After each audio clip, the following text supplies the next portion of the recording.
Roger that. We're just pulling up now, guys. Haven't seen anything so far.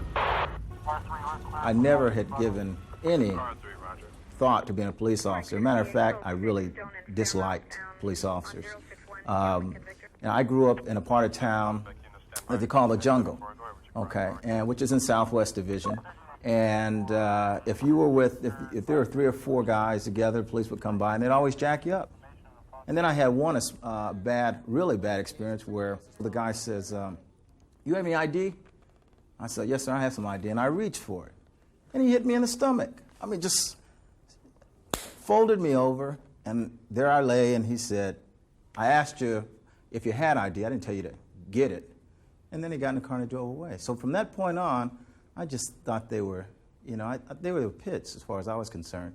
And during this course, we were at each other. This police officer and I, it was a sociology course, and we were talking about the police and the community and how they should interact. And I was telling him, "Yeah, you guys are this and that." And he pulled me aside after class. He said, "Hey, police officers aren't like that, really. Not all of us." He said, "There are good police officers and there are bad. And if you really want to change it, why don't you become a part of it? You can't change it from the outside. You know, they need people-oriented people." So I thought about it. "Oh, that's a good idea." What about you, homie? I went to his house. But what would we tell you about your dress? What do you look like? Like a what? 38th Streeter? Huh? I told you, you cannot ride my streets looking like a gangster.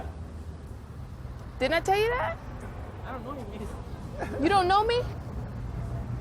Okay. Let me guess. You live on 43rd Street? No? Where do you live? 45th. Oh, Scrappy know me, huh? Guess what I saw? I grew up here. I kind of understand the community, and I figured I'd stay in the community. And I have. The last 13 and a half years, I've stayed on the south end of town and worked all the south end divisions, southeast, southwest, 77th, Harbor, Newton, you know, and I just felt like these are the places that where I grew up. These are the places that I ran the streets as a kid. I understand the people. This is where I can do the most good, and I love it. I mean, I just can't think of anything else. They shoot all night. Shoot all night long. Yeah, you know? Yeah. I know what you're saying. All night, man. I mean, you know, don't they, you know, don't. Yeah, a bunch of stuff went on yesterday. See, don't anybody sleep at night no more? You think not, wouldn't you? You see, but you get all that dope, you see. That dope, people walking like the living dead all night long. 409, do you have any hanging out because they're going back. They've had 18, 19 shootings in the last 3 days. That's right. You can just boom, boom, boom. You shoot, yeah. For no reason at all. Yeah. I see the walking northbound Long Beach Avenue on the west side of the street toward 41st, writing on the walls. Code 2, incident 4424. When you run, you make me think maybe you've done something illegal. You know what I'm saying? If you have nothing, if you have done nothing, then you don't have to worry about running, right? Yes, sir. Okay. I mean, if you were in my shoes, you'd think the same thing, wouldn't you? Yes, sir. That's right, see? And that leads me to believe that maybe you were into some illegal activity earlier tonight, and you thought maybe we knew who you were, so you figured you'd try to run away, but you know you can't outrun these bikes, don't you? I mean, if you didn't know it before, you know it now, right? I mean, that was just a waste of energy, wasn't it? Okay. So from now on, we want to do 2 things. 1, we don't want to run from the police, do we? No, and 2, we don't want to ride on walls anymore, do we? This is like living a dream. You know, it really is. It's hard to describe. You know, this is what police work is all about. You know, once you've been in the patrol car and you see how isolated you are and ostracized you are, then once you're out on a bike, I can't see anyone wanting to ever go back to a car. You know, this is the way police work should be done. Talk to people, stop, be out here. You can smell, hear, touch. You know, everything is just so much more what it should be on a bicycle. What's happening over there? Well, my stepdaughter, she's selling drugs. Oh, is that right? I told her mother she wasn't going to put a stop to it. I was going to talk to the police about it. Okay. What's she selling? Rock? We always practice tactics. That's one of his main concerns, is to have our safety first. And secondly, he's basically taught us how to deal with people, you know, how to interact with people. When we go up to talk to people, a lot of times you don't have to have that aggressive stance. Sometimes. So what are these little bags here? You ever seen little bags like that? Every time I see bags like that, that means there's dope. If I ever catch Cirilla selling dope out of here, you're gonna go to jail. Serious as a heart attack, you understand what I'm saying? So if she is dealing dope out of here, you better tell her to take it somewhere else. I'm close. I got a feeling that it's here, I just can't find it. And I walk out of here, you're probably gonna go, whew. No. But the next time, I'll find it. I'll find it next time.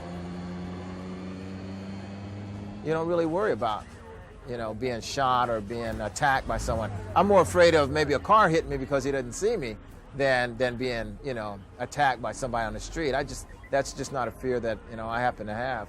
And again, it comes from living in the neighborhood and knowing that 99% of the people here are good people, you know, and only a fraction of a percent. I was telling Danny that 4-1 in San Pedro selling dope big time. So I thought when we leave here, we'll swing down by there and see what we see. In the park? Yeah, then we can go down by the park. I mean, in the park. 4-1 in San Pedro is the park. Because we were just there. And see what they're doing there, and then we'll kind of just work our way to 5-1 in Central, since that's your favorite location. Sergeant Tate has really taught me a lot. You know, reading people, how to look at things, and you know, just work with people and stuff. Working with gang members, everything. He knows a lot. He's taught me a lot. Back up and give him some air, people. Back up and give him some air. That's what he needs right now. He'll be all right. What's your address? 5485. What's your address? 5609. What's your address? What, ma'am? Don't you want your mother to know about this thing? I'll go tell her my motherfucker. Okay, well, he might be gone when you're gone. Don't you want us to be able to contact somebody? Daddy, do me a favor here. Yes, sir. These first two houses here, just find out if anybody heard the shots or if they saw any car leaving from here. Yes, sir. Okay, I need one of you guys to go to the hospital with the victim. Okay. And see if you can find out anything. See if you can get a dying declaration, because it doesn't look like he's going to make it. You know, I feel bad about some of the stuff that's going on, because I feel like some of these people really didn't have a chance. What I want to do at this point is make a difference with the smaller ones. The ones that are older, they're lost.